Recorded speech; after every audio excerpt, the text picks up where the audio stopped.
اللہ تعالیٰ کی پیدا کردہ مخلوقات میں سے 3 ایسی اہم ترین مخلوقات ہیں جنہیں نہایت اہمیت اور مرکزی حیثیت حاصل ہے۔ ایک انسان، دوسرا جنات اور تیسرا فرشتے۔ ان تینوں کو اللہ تعالیٰ کی عبادت کے لیے پیدا کیا گیا، مگر صرف انسانوں اور جنات میں نفس پرستی اور خواہشات کا مادہ پیدا کر کے انہیں اپنی مرضی یا رائے کا اظہار کرنے کی آزادی بھی دے دی تاکہ اللہ تعالیٰ ان کی آزمائش کر سکے، جبکہ فرشتے اللہ تعالیٰ کی ایک ایسی خاص مخلوق ہیں جنہیں صرف اللہ تعالیٰ نے اپنی عبادت کے لیے پیدا کیا ہے۔ وہ حکم الہی کے بغیر کچھ بھی نہیں کر سکتے۔ انسان میں روح ڈالنے سے لے کر روح نکالنے تک، اعمال نامہ تیار کرنے سے لے کر قبر میں سوال کرنے تک، اور جنت میں جنتی لوگوں کی خدمت یا جہنم میں جہنمی لوگوں کو سزا دینے کے لیے فرشتوں کا تعلق انسان کے پیدا ہونے سے لے کر اس کے مرنے تک کے ساتھ جڑا ہوا ہے۔ فرشتوں میں سب سے بڑا مقام حضرت جبریل علیہ السلام کا ہے، جو فرشتوں کو سکھانے والے یا یوں کہیں کہ فرشتوں کے پیغمبر ہیں اور اللہ تعالیٰ کے سب سے قریب موجود ہیں۔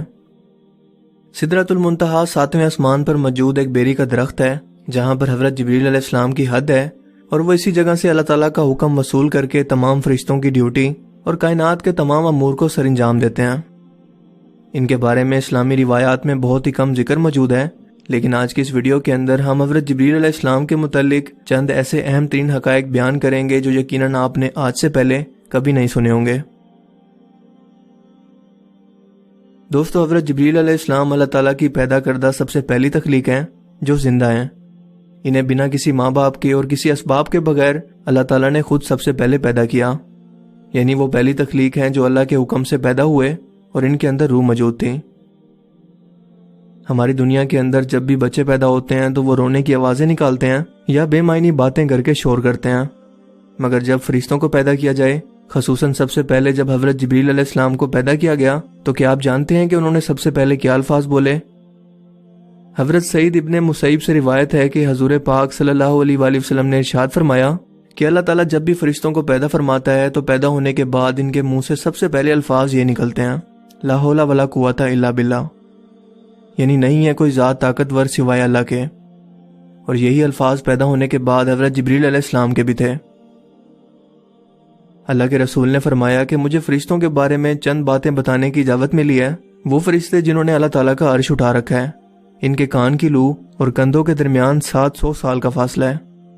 ابن خزیمہ سے روایت ہے کہ آپ صلی اللہ علیہ وآلہ وسلم نے مزید فرمایا کہ 700 سال کی مسافت سے مراد ایک تیز رفتار پرندے کا لگاتار 700 سال تک اڑتے رہنا ہے۔ امام سیوطی رحمۃ اللہ علیہ فرماتے ہیں کہ جتنے بڑے کام یا ذمہ داری جس فرشتے کو دی جاتی ہے اس کا سائز اور رتبہ اتنا ہی بڑا ہوتا ہے۔ اگر اس تناظر میں دیکھا جائے تو حضرت جبریل علیہ السلام کا مقام سب فرشتوں سے بڑا ہے، اور یقیناً اللہ کے عرش کے فرشتوں سے بھی ان کا سائز یا جسامت بھی بڑی ہے، یا یوں کہیں کہ فرشتوں میں سب سے بڑی جسامت۔ وہ اللہ کا حکم ہر ایک پیغمبر یعنی 1,24,000 پیغمبروں تک پہنچاتے رہے،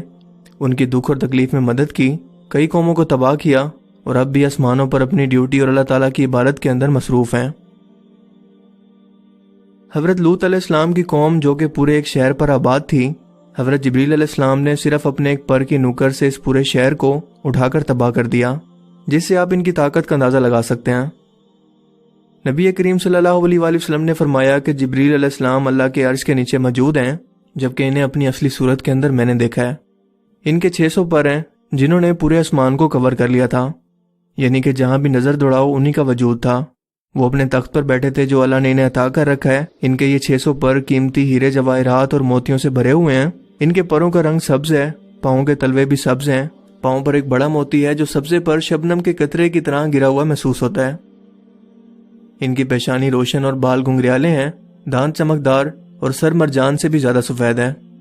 کوئی ایک بھی پیغمبر اب تک اس دنیا میں تشریف نہیں لائے جن کا حضرت جبریل علیہ السلام کے ساتھ تعلق نہ رہا ہو، اور یہ سلسلہ اس وقت شروع ہوا جب حضرت آدم علیہ السلام کو جنت سے نکالا گیا، اور اللہ تعالیٰ نے حضرت آدم علیہ السلام سے ناراض ہو کر ان سے ڈائریکٹ کلام نہیں کیا،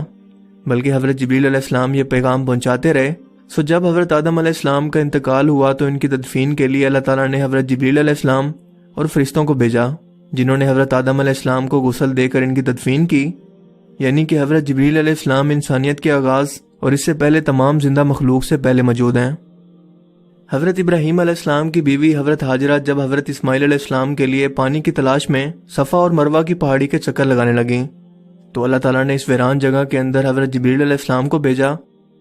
جنہوں نے اپنے پاؤں کی اڑی سے یہاں پر ٹھوکر ماری اور اس جگہ پانی کا چشمہ جاری ہو گیا جو پھیل کر پوری دنیا کا احاطہ کرنے لگا، لیکن حضرت حاجرہ کے زمزم کہنے پر یہ رک گیا۔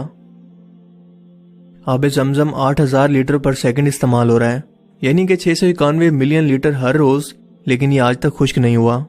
کیونکہ اس کا تعلق حضرت جبریل علیہ السلام کی طاقت سے ہے جو انہوں نے اللہ کے حکم سے اس چشمے کو جاری کر کے دکھائی۔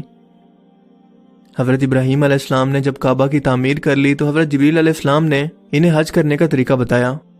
اور جس جگہ پر شیطان موجود تھا وہاں پر کنکریاں مارنے کو کہا، جسے جمرات کہتے ہیں۔ حضرت یوسف علیہ السلام کو جب کنویں میں ڈالا گیا تو اس وقت حضرت جبریل علیہ السلام نے انہیں گرنے سے پہلے اپنے ہاتھوں میں اٹھا کر زخمی ہونے سے بچا لیا، جبکہ حضرت عیسیٰ علیہ السلام کو اس وقت لے کر آسمانوں پر تشریف لے گئے جب لوگ آپ کو قتل کرنے کا پلان بنا رہے تھے۔ نبی کریم صلی اللہ علیہ وآلہ وسلم نے حضرت جبریل علیہ السلام کو پہلی بار بچپن میں دیکھا جب وہ دوسرے بچوں کے ساتھ کھیل رہے تھے۔ اسی دوران حضرت جبریل علیہ السلام زمین پر تشریف لائے اور آپ صلی اللہ علیہ وآلہ وسلم کو زمین پر لٹا کر آپ کا سینہ مبارک چاک کیا اور ایک سونے کی تشتری میں رکھ کر اسے آب زمزم کے پانی سے دھویا اور پھر واپس اپنی جگہ پر لگا دیا،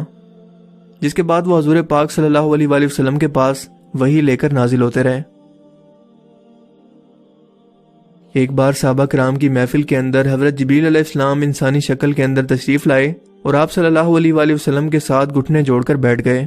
اس کے بعد انہوں نے آپ صلی اللہ علیہ وآلہ وسلم سے سوال کیے اور ان کے جانے کے بعد اللہ کے رسول نے صحابہ کرام کو بتایا کہ یہ حضرت جبریل علیہ السلام تھے۔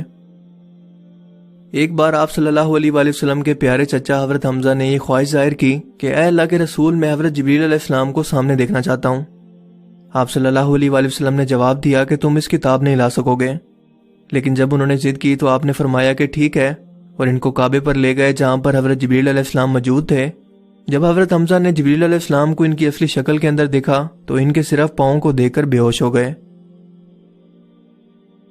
حضرت جبریل علیہ السلام ہی اللہ کے رسول کو ساتھ لے کر سفر معراج پر تشریف لے گئے اور تمام آسمانی راستوں کا عبور کرتے ہوئے سدرۃ المنتہا کے بیری کے درخت پر پہنچ کر کہنے لگے کہ یہ میری حد ہے، اگر میں نے اس سے آگے جانے کی کوشش کی تو میرے پر جل جائیں گے۔ سو اللہ کے رسول صلی اللہ علیہ وآلہ وسلم خود اکیلے اس کے آگے تشریف لے گئے۔ قیامت کے روز ہر زندہ چیز کو فنا ہونا ہے اور اللہ تعالیٰ کی ذات کے سوا کوئی بھی ذات باقی نہیں رہے گی، لہٰذا ہر زندہ مخلوق کے ختم ہونے کے بعد اللہ تعالیٰ کے 4 فرشتے یعنی حضرت جبریل علیہ السلام، اسرافیل، میکائیل علیہ السلام اور حضرت اسرائیل علیہ السلام کو بھی موت آئے گی، جبکہ ان چاروں فرشتوں میں سب سے اعلیٰ مقام حضرت جبریل علیہ السلام کا ہے، جنہیں سید الملائکہ بھی کہتے ہیں۔ جبریل علیہ السلام ان کا لقب ہے، جبکہ ان کا اصل نام عبداللہ ہے۔ جب قیامت کے روز سور پھونکا جائے گا تو دنیا و کائنات کی ہر چیز تباہ ہو جائے گی سوائے ان 4 فرشتوں اور آسمان کو اٹھانے والے فرشتوں کے۔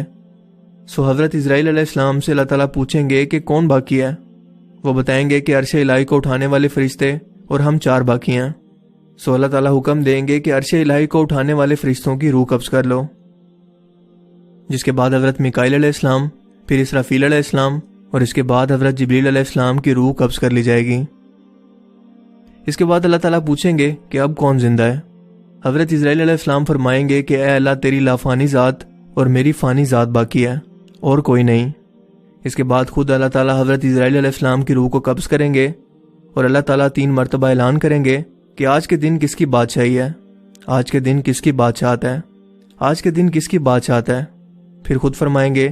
کہ اس ایک ذات کی بادشاہت ہے جو زبردست ہے۔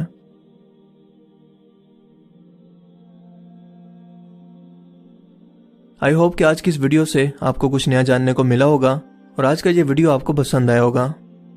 اگر آپ کو یہ ویڈیو اچھا لگا تو اسے لائک کیجئے اور مزید اس طرح کی انفارمیٹیو ویڈیوز کے لیے اس چینل کو ضرور سبسکرائب کریں۔ اب میں ملوں گا آپ سے ایک نئی انٹرسٹنگ ویڈیو میں، تب تک کے لیے اپنا بہت سا خیال رکھیے گا۔ Thanks for watching this video. Allah حافظ۔